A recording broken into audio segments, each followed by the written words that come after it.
Hey there, welcome to Business Breakthroughs. I'm your host, Neal Dipentino. So glad you could be with us today. I am super excited about our show today. We have a guest that I think you're going to enjoy a lot. Comes with a lot of great background, a lot of information he's going to provide for us today. Our guest is a West Point grad. He actually played football on the Army football team while he was there at West Point. He served our country and retired as a lieutenant colonel. He's the founder of Grace Strategic Services. Ted Davis, thank you so much for being with us today. How you doing, Ted? Neal, thank you so much for inviting me and give me the privilege to talk with you and share some ideas with your audience. So thank you. It's a pleasure being here today.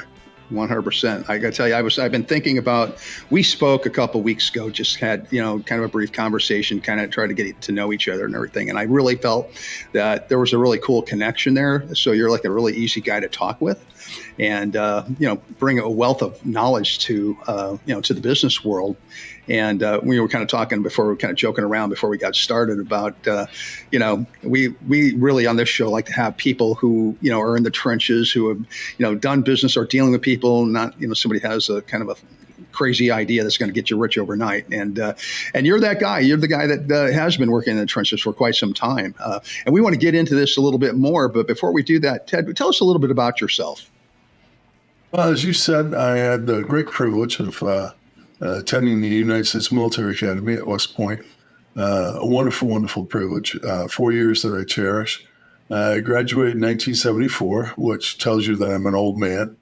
And after 4 wonderful years, started off as a second lieutenant, assigned at Fort Carson, Colorado, my first job as a platoon leader and company executive officer and so forth. Met my wife there, and our first son was born while we were there in Colorado Springs. So it was a great career. And then I had assignments at Fort Stewart, Georgia there for 5 years the first time and 2 years the second time. Served in Germany for 3 years. I was in Korea for 2 years.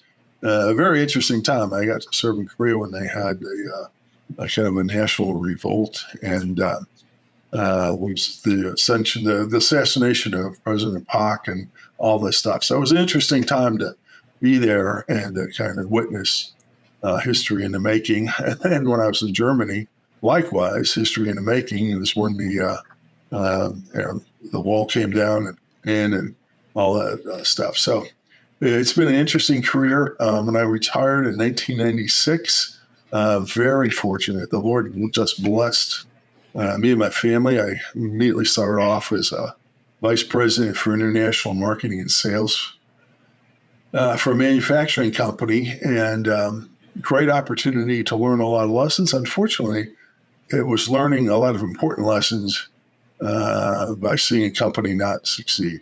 And that was a lasting impression when this first job goes away after about 17 months. And so that's why I started my consulting business and got involved in consulting and then coaching and then training. And so we will celebrate our 27th anniversary just in next week, December 1st. Wow. We make it 27 years.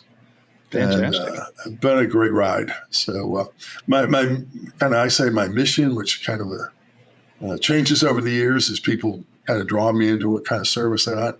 But I think the enduring thing that I've had the pleasure of serving the market is to help managers become leaders and help leaders reproduce themselves. So that's my focus all 27 years, but particularly now, where I think I can do the most, offer the most in the marketplace, is training leaders, whether it's by training, classroom, it's personal one-on-one instruction, coaching, even in consulting, but helping leaders succeed by becoming more affirmative, more intentional about what they do as leaders. So I hope that's a good summary. No, I mean, that's a great summary. So let me ask you this, because I've been thinking about this all week as I was getting ready for this interview. How did the military prepare you for what you're doing today? Yeah, absolutely. Well, I think I certainly started in the military academy with, actually even before that, I think I came from a family where I got, good foundation and a sense of ethics, a good work ethic, the good step in anchoring in my faith. So I think I started off in a pretty good place. But the military academy certainly built on that. It gave me an excitement for learning, as I've learned over the years. One of my character strengths is that love of learning. And the military academy accentuated that and layered good, solid discipline. I think the motto, duty, honor, country at the academy, really anchored, here's what we're all about. So then in my active duty assignments, I was very blessed. I had good assignments. I had, by and large, very good mentors. Not every single leader I ran in had contact with was a great leader, but I always learned something from it. And so watching good people do their job well, watching good people be intentional about how are they bringing a benefit to the units and to the people they lead, that became a very important part of kind of my philosophy about leadership, is that one of the things I always ask my clients is I ask them, number one, they need to define a personal definition of leadership. I think it's so important that a leader understand and they define for themselves, this is what leadership is. What are the action verbs? Because leadership is a human behavior. So what are the behaviors, the leadership, the verbs, action verbs in your personal definition of leadership? And then the second thing I always ask of them is, what is the benefit to being under your leadership? And I think that was one of the things that I really learned by watching other leaders do exceedingly well, that there was a benefit to being under their leaders. I had one guy, and his name was Johnny Hitt, Lieutenant Colonel Johnny Hitt, phenomenal leader in my humble opinion. And I always said he was a great leader because he was a great umbrella. And what I meant by that is he provided a translucent umbrella that when praise and compliments and good feedback was coming our way, it came down on us. We were able to absorb and get the praise for good work and so forth. But on a rainy day, he protected us from dysfunction, from nonsense. He buffered us, and I always applauded that about him. And so that became one of my key teaching points, I think, is that, not only does a leader need to nourish people and their talents and their abilities and their dreams and their aspirations, but they also need to protect them from inefficiency, protect them from ineffective leaders, dysfunctions within our organization. So I think it's those two things of both nurturing and protecting that two big lessons that I learned while I was on active duty. And I think the other thing is the importance of having a vision. What is the future? What are we aspiring to be?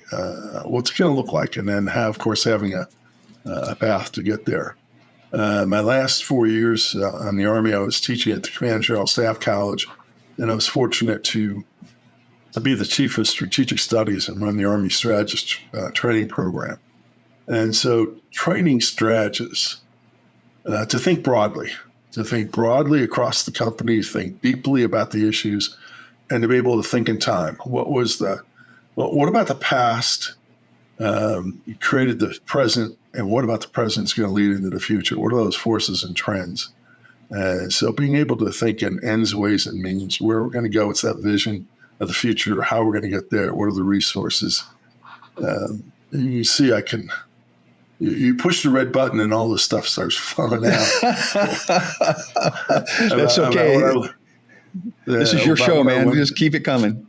Hey, well, it was just, 22 years on active duty. I just loved every minute. As I frequently tell people, if I was 18 and had to do it all over again, I would still go to West Point. I would still make the Army my first career, and I'd marry the same woman. So wow, life has been good. God has been good to me. That's awesome. How many people really actually can say that, right? Yeah, that's wonderful. I love what you said about the protection part. I mean, and the vision.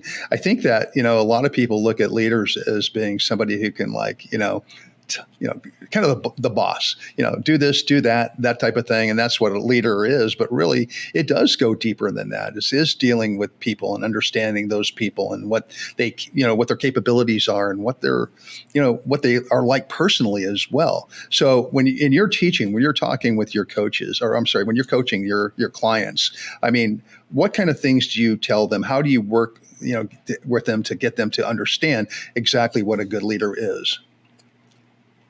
Well, one of the things, this exercise I often have them do is write an essay about who was your role model, who taught you something. Now, who was it? What was it they did? What was it about their character? What was it about their behavior? What were your lessons learned, and how do you take it? So, I think being reflective about yourself is critically important. What have I learned? Who do I admire? Who is a role model that I aspire to be? I think that everybody ought to have that. Whether somebody you know, somebody you read about, somebody you see on the national stage, that exemplifies great character, compassion, and is effective, gets things done. I think it's got to be a combination of those. So I think it's to be reflective. Who am I, and what do I want to be as a leader? And then secondly, when I say about what do I want to be about a leader, really put a focus on the fact that I think there's 3 R's in leadership. One is the role I have to play as a leader. Number 2 is the results I need to get as a leader. And thirdly is, of course, the relationship, because leadership is always about the relationship. And so, as I mentioned earlier, asking my clients to specifically to think about and define what are the benefits for being under my authority. So one of the things in my life, I've had an opportunity to lead a lot of Bible studies. We're committed to studying scriptures, and there's a story in there about a Roman centurion that goes to Christ for the healing of his servant. Well, that story is just filled with so much about leadership, because here's this army captain who has a servant who is ill. Now, in that Roman society, a servant was disposable. But yet, this Roman centurion, and the centurion got that his rank by being in battle. I mean, this guy's a stud. He has been successful in battle. And he says, hey, please heal my servant. You don't have to come. I know you can just say it. And he says, I too am a man under authority. I said, this one go, you go, this one come, and he comes. I understand authority. And so there was a benefit, not only for the occupied nation of Israel, because this centurion built them temples, but this disposable servant, the guy who in that society didn't matter, he mattered to that centurion, and there was a benefit. That centurion humbled himself. So that made a huge impression on me, and I think John Maxwell also writes about this in John Maxwell's 5 levels of leadership model. And he talks about the base level is position. Now, we start off with position. The organization has anointed you with authority. They're giving you a responsibility to say, here's these people you're supposed to supervise, and you have a reasonable expectation that they've got to follow your instruction because you have position.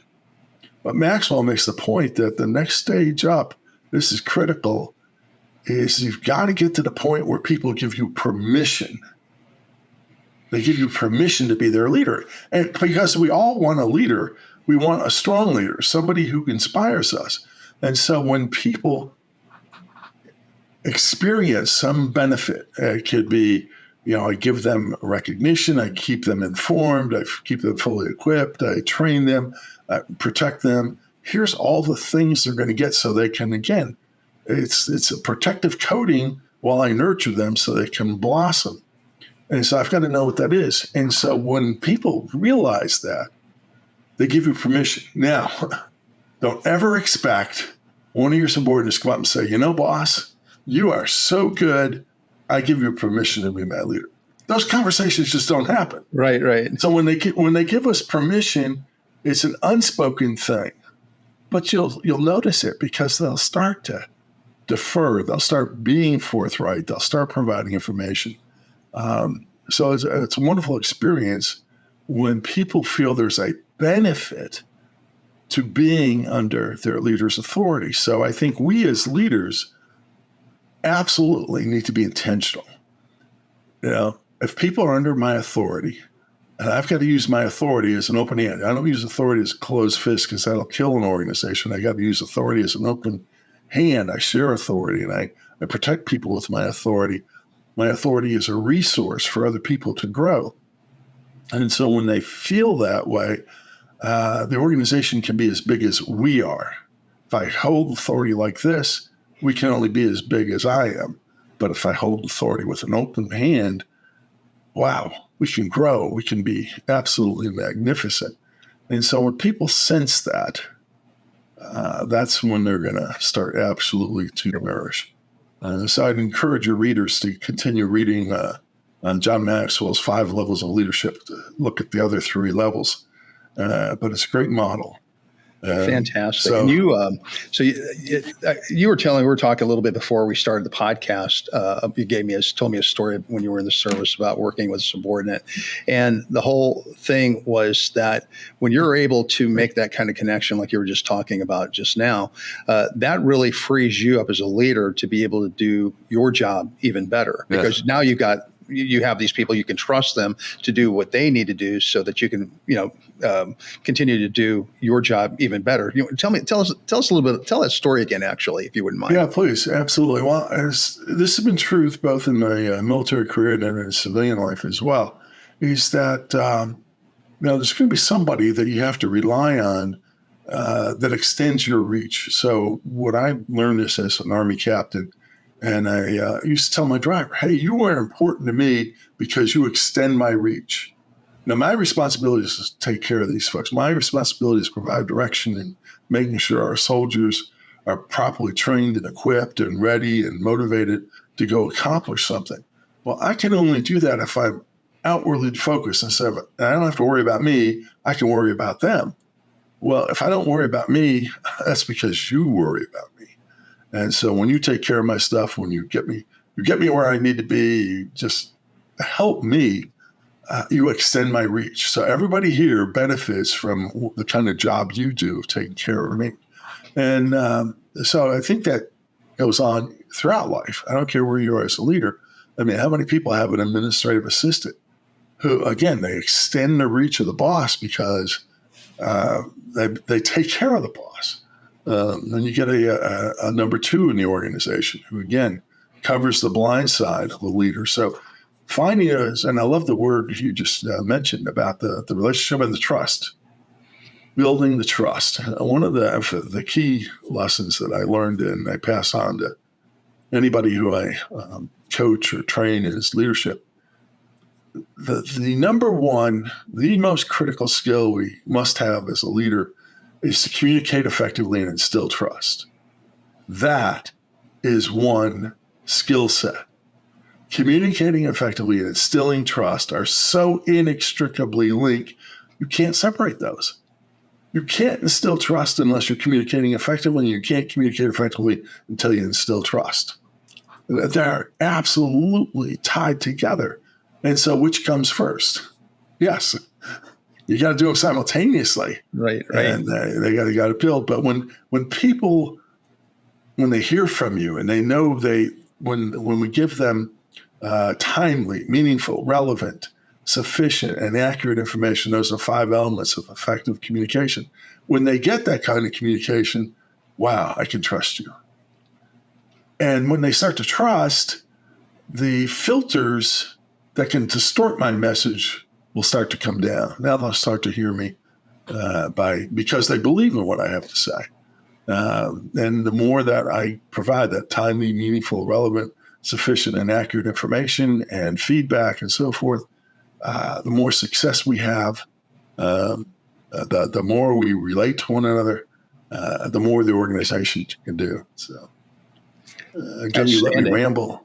No, you're not rambling at all. I love it. So a lot of the stuff that we've talked about during this podcast so far, has been a lot of experience that you had in the military, but that translated very well into the business world. Now you are in the business world, have been for 22 years, I think you said, 27. 27 years. So, give us an idea of who a typical client might be for you today. Yeah, absolutely. Well, I love working with CEOs, corporate executives, the entrepreneurs, business owners, and so forth, because generally they've been successful in some way, shape, or form, but maybe they've reached a stumbling block, or they've hit a ceiling and they want to break through, and so forth. So they've been successful, they've been resourceful, they are resourceful. They're intelligent people, but they want to be more effective. They want to be more efficient. They have an aspiration to, number one, have a meaningful life. They want a life where they're exploiting their character strengths to do something significant. That's what they're passionate about. They want to deliver value, and they want to leave a hero's legacy. So when they're finished, people want to look back and speak well of who and what they do. One of the biggest fears that most of my clients have is the fear of failure. That is huge with a lot of folks. And the key issues that they struggle with is they may lack time, or there's a perception of they lack time. We all got the same 24 hours, so it's not a lack of time. It's lacking organization to set priorities and so forth. Yeah. It could be a lack of money. They're not either they're not earning enough, or they're not managing it, so they're paying too much and so forth. Or there's a lack of teamwork because they haven't built a good leadership team. They could feel isolated. There's no place where they can have a candid, confidential conversation. That candid, confidential conversation is the crucible where great, wonderful things can happen, where people can really be transformed when they can have that a time of reflection, that time of venting, that time of brainstorming. And so that candid, confidential conversation, so they don't feel isolated. There is somebody who will listen to me without judgment. I think that's a key thing of being a successful coach, is you cannot be judgmental. You've got to be able to help people express what's on their heart and mind, what's burdening them, so we can get that burden off and figure out what the real problem is, what's the solution. And they got to come up with their solution, of course. As a consultant, you provide a solution. As a coach, you help them figure out what the solution is. And that's what I love about coaching, is you're helping people find it and take ownership because they've developed it. So, and I think my clients, all of them, they have a dream of being successfully personally and professionally. And so they want to improve their personal productivity often. They want to be a better communicator. And it's been just a great pleasure for these years. And I've had the great pleasure. I've worked with several construction companies. I've worked with manufacturing companies, IT companies. I've worked with a lot of not-for-profits, which have been very enjoyable. So the process basically works across a lot of different channels, which is awesome. Yeah. Yeah. And so can you give us maybe an example of how your process has maybe helped a client here recently? Yeah, absolutely. Well, about a year and a half ago, I had a client. Only was able to work with her for about 6 months. It was a not-for-profit she was taking over.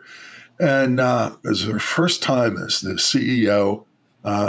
The organization was struggling financially and was kind of ineffective.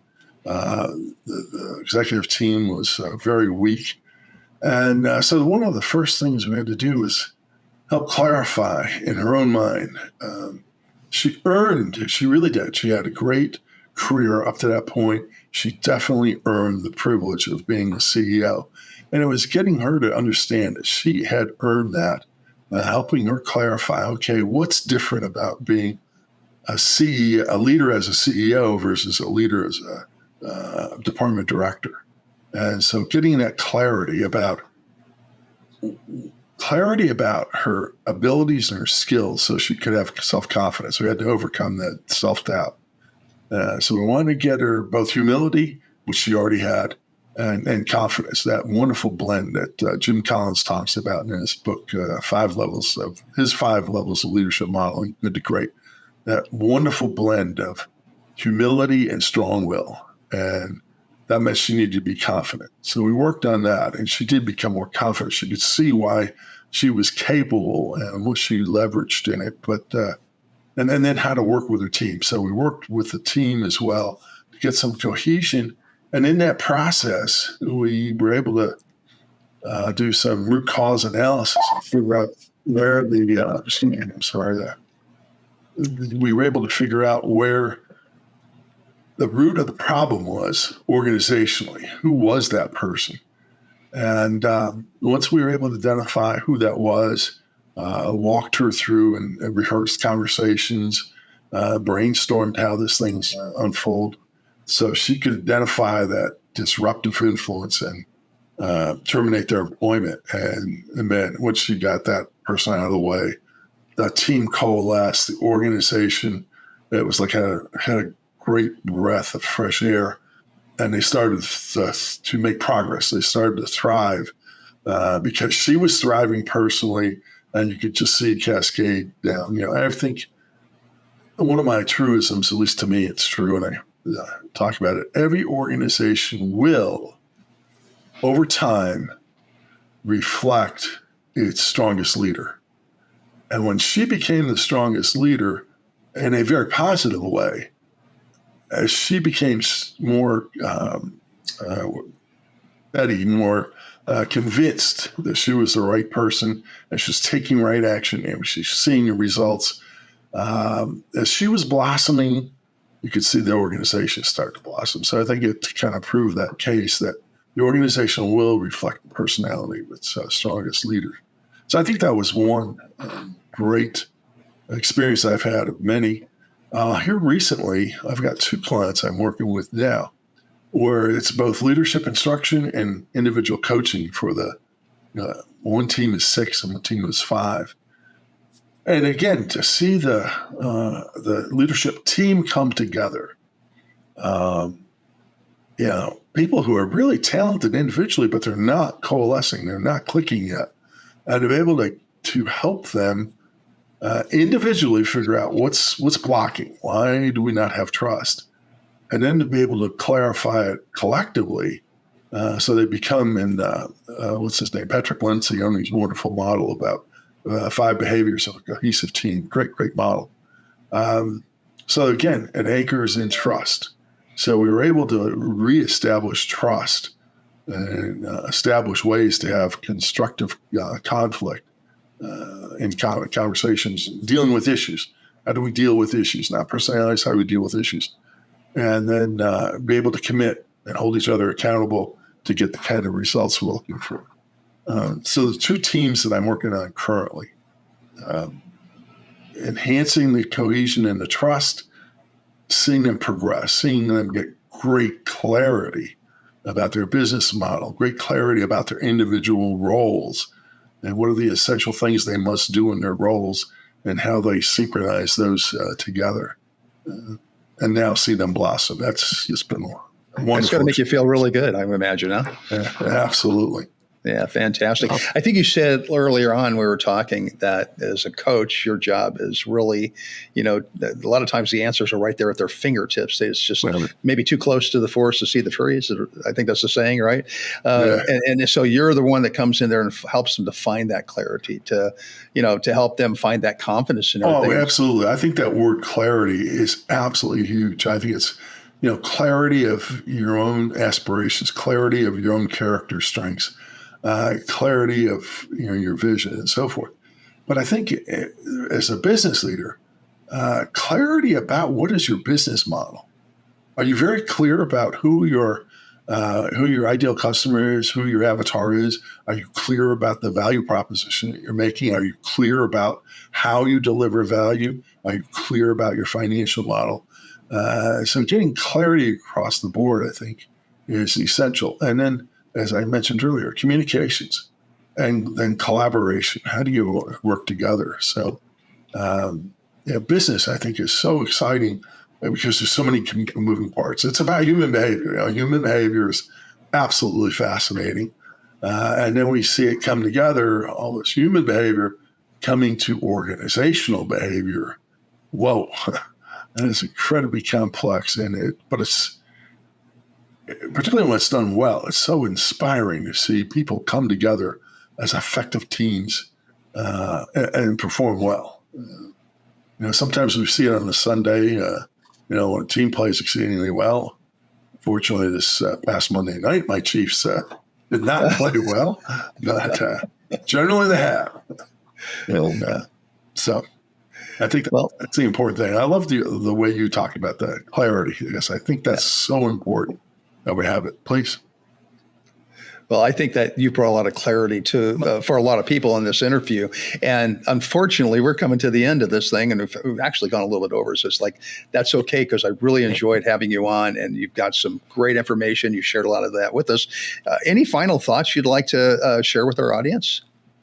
Well, Neal, thank you so very much. I think the final thought is I would leave with any leader is that your number one skill is communicating effectively and instilling trust. And consider that one skill set.